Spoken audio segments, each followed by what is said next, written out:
Nederlands. Extra Journaal. Vers van de pers. Welkom bij Extra Journaal. Fijn dat u weer kijkt. We hebben het belangrijkste nieuws voor u op een rij gezet. En we beginnen met een bericht over minister van Justitie Charlton Hato. De minister wil niet stigmatiseren. Minister Hato van Justitie reageert op berichten die in de media verschenen eind vorige week over een toename van het aantal prostituees uit Venezuela die hier nou toe zouden komen vliegen en die werken in de wereld der prostitutie op Curaçao. Volgens de minister moeten we niet stigmatiseren. Dat is het belangrijkste. Hij strijdt hard tegen illegale prostitutie, tegen mensenhandel. Maar er komen veel mensen uit Venezuela hier die op een eerlijke wijze hun baan willen, geld willen verdienen. Sommige vallen in handen van mensen met kwade bedoelingen. Daar moet hard tegen opgetreden worden. Maar de indruk die nu ontstaat dat er een hele grote business is van vrouwen die hier alleen maar voor prostitutie komen werken. Dat is volgens de minister niet waar. Hij wil niet stigmatiseren. En ook de Venezolaanse gemeenschap zegt vandaag in de Extra teleurgesteld te zijn in de wijze waarop de Venezolanen worden afgeschilderd. Opnieuw druk op voedselproject Siloam. Dat is vervelend nieuws, want Siloam levert voedsel aan veel mensen in Bandabao. Mensen die het nodig hebben. Wordt momenteel voedsel geleverd onder meer in Soto, Santa Cruz, Barber, Terracora, Jankok. Er zijn meer aanvragen, maar er is onvoldoende geld om alle mensen die het hulp nodig hebben door middel van voedsel te geven. Het aantal, dus de hoeveelheid voedsel die kan worden gegeven. Het wordt niet gelukt om dagelijks voedsel te geven, maar sowieso zijn er geldproblemen. En dat is slecht nieuws voor de mensen in Bandabao. De Extra heeft gesproken met de heer Angel Alvarez en hij legde uit dat hij hoopt dat er snel een oplossing komt. 170 kilo cocaïne aangetroffen op een bootje. Dat gebeurde afgelopen weekend. De kustwacht heeft zaterdagochtend een boot op zee ten noordoosten van Curaçao onderzocht. Er is zoals gezegd 170 kilo coke in beslag genomen. Ook werden 3 ongedocumenteerde Venezolanen aangehouden.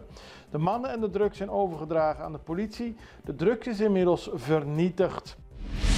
Dan gaan we naar de nadruk op het belang van het statuut. Dat is een van de boodschappen die te halen zijn uit de toespraak die gouverneur Lucille George Wout heeft gehouden ter ere van Koningsdag. Ze zei dat we dit jaar 70 jaar statuut vieren en dat is belangrijk, want waar zouden we zijn als land zonder statuut, aldus de gouverneur. Ik moet er niet aan denken hoe wij in de huidige wereld met tegengestelde geopolitieke machten en dito krachten hier letterlijk en figuurlijk het hoofd boven water zouden kunnen houden. De risico's en dreigingen zijn reëel. Ze zegt dat we op Curaçao niet heel veel kijken naar internationale ontwikkelingen, maar het is goed om oog te hebben op wat er gebeurt in de wereld om ons heen. Curaçao heeft een autonomie, maar wat is die autonomie zonder bescherming, zonder veiligheid en rechtszekerheid? Daarom staat ze stil bij het belang van het statuut voor Curaçao. Patiënten zijn niet blind geworden. Dat is de reactie van het ministerie van Gezondheid, Natuur en Milieu op geruchten op sociale media als dat er mensen die zouden zijn behandeld door oogartsen die nu werkzaam zijn in het Adventziekenhuis. De oogartsen komen uit Mexico.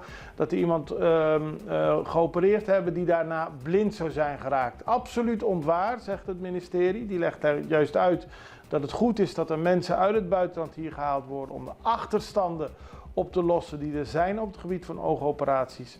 En mensen die daardoor blind zijn geraakt is niet waar. Ongeluk op de Cascoraweg. Daar is al bijna 2 maanden een gat gegraven aan de zijkant van de weg. Een kanaaltje zou je kunnen zeggen. En dat zorgt af en toe voor problemen. En afgelopen weekend helemaal omdat er 2 auto's achter elkaar in het kanaal zijn gereden.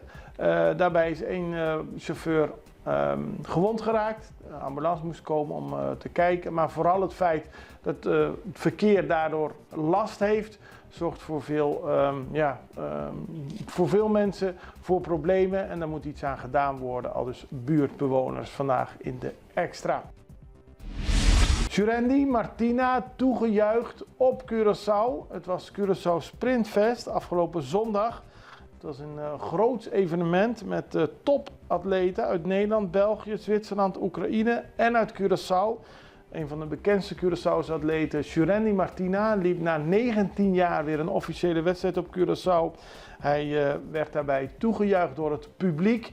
En ook andere grote sporters zetten goede tijden neer. Zoals de Nederlandse Femke Bol, die 2 persoonlijke records neerzette. Het Sprintfest is op Curaçao georganiseerd omdat er binnenkort op Bahama's een WK estafette is. En hier zijn toch zoveel ploegen zich nu aan het voorbereiden. En het is als voorbereiding op de Olympische Spelen deze zomer in Parijs. We hebben even tijd voor een break en zijn zo bij u terug. Extra in Nederland. Van Amsterdam tot Arnhem, van Groningen tot Maastricht, Extra is erbij. Volg Extra Digitaal en blijf op de hoogte van de belangrijkste ontwikkelingen in Nederland. Extra Digitaal is te zien op verschillende platforms en kanalen zoals WhatsApp, YouTube, Facebook, Instagram en ook TikTok. Wilt u ons op de hoogte brengen van een evenement of iets doorgeven? Neem contact op via WhatsApp, e-mail, Facebook of bel gewoon 06 1364 2945. Volg of abonneer je op Extra Digitaal. Klik aan en volg ons.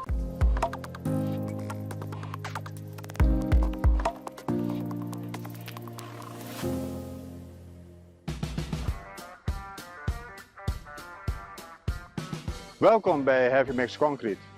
Heavy Mix Concrete is in 2009 opgericht door de familie Vieira. Toentertijd bestond de vloot uit 4 betonmixers, 1 pomptruck en een hele simpele betonplant. Maar kijk nu wat het is geworden. 14 betonmixers, 6 betonpompen en een nieuwe betonbatchingplant.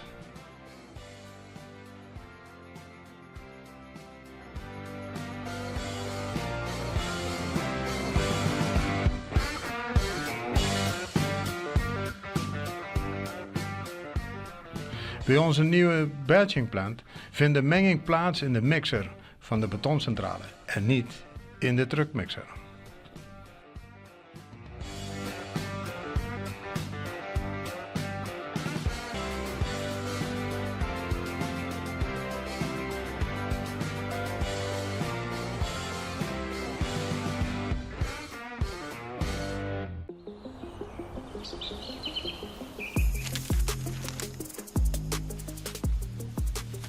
Welkom op Curaçao, een van de mooiste eilanden in de Caribiën, een ware parel. En het is een eiland waar je van heel veel zaken kunt genieten. Van de natuur, van de zee, van het eten, van de mensen en zoveel meer. Curaçao is een eiland waar heel veel gebeurt op het gebied van politiek, cultuur, sport en zoveel meer. Een Extra Journaal brengt het belangrijkste nieuws van Curaçao. Maar we hebben ook aandacht voor al het nieuws op Bonaire en Aruba en op de bovenwinden, Saba, Sint Maarten en Sint Eustatius. En we belichten al het nieuws van alle kanten. Het nieuws is duidelijk, actueel en vers van de pers. Extra Journaal, elke werkdag op Salto. Op Curaçao zijn we de hele dag bezig met het maken van Extra Journaal. Volg ons op je favoriete Amsterdamse zender, Tauro.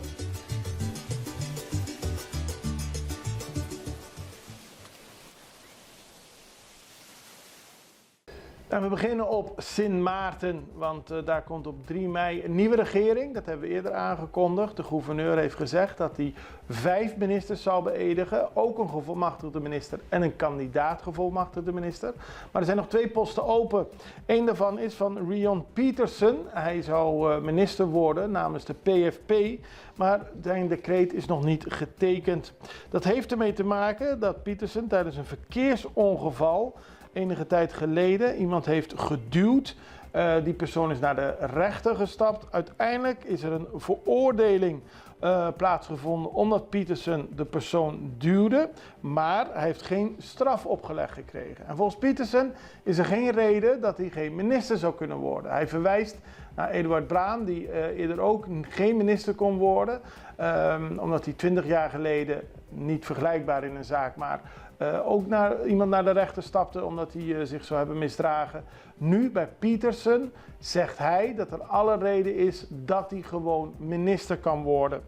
Of dat ook daadwerkelijk gebeurt, dat moeten we afwachten, want er is nog een andere ministerspost, Christophe Emmanuel, waarvan de gouverneur tot nu toe ook heeft geweigerd zijn decreet te ondertekenen.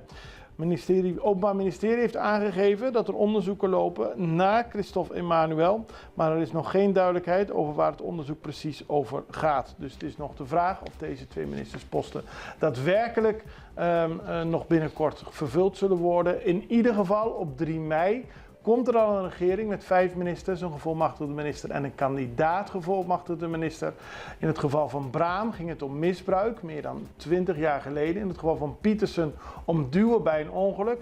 De 2 zaken zijn niet met elkaar te vergelijken, maar wel het feit of dat iemand nog minister kan worden, ondanks dat hij een straf opgelegd heeft gekregen of dat er iemand een aanklacht heeft ingedaan.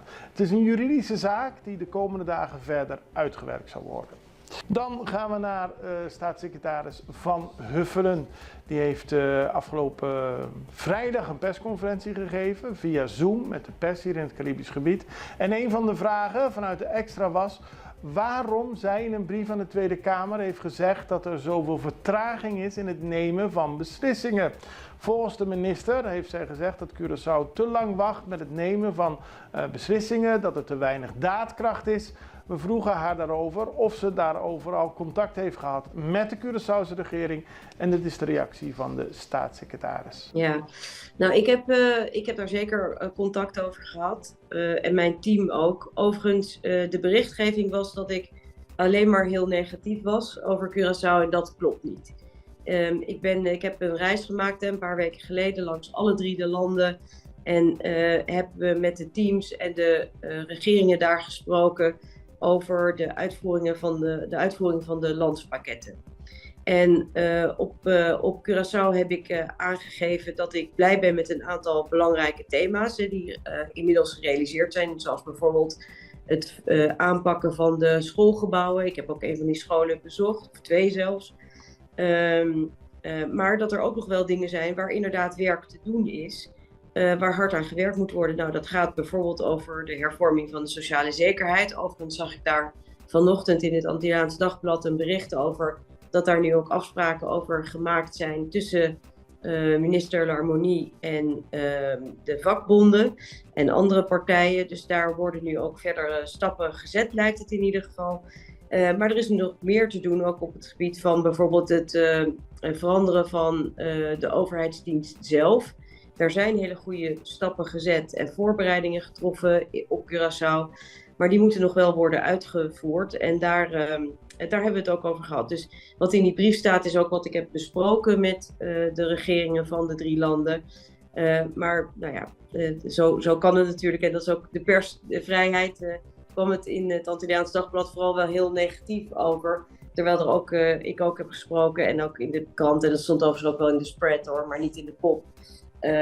In de krant, dat er ook een heleboel dingen gelukkig heel goed gaan. Maar het zijn eigenlijk op alle 3 de landen hebben dus vooral gesproken over het enthousiasme, het feit dat er hard gewerkt wordt, dat er hier en daar ook echt wel problemen zijn met uitvoeringskracht, maar dat er ook serieuze resultaten worden behaald en dat er tegelijkertijd ook nog wel werk te doen is. En we vervolgen het nieuws in Chili, want daar is na de moord op 3 agenten heel veel commotie. De minister van Binnenlandse Zaken van Chili zegt dat de moord op 3 agenten in het zuiden van het land een soort aanval is die nog nooit eerder is gezien.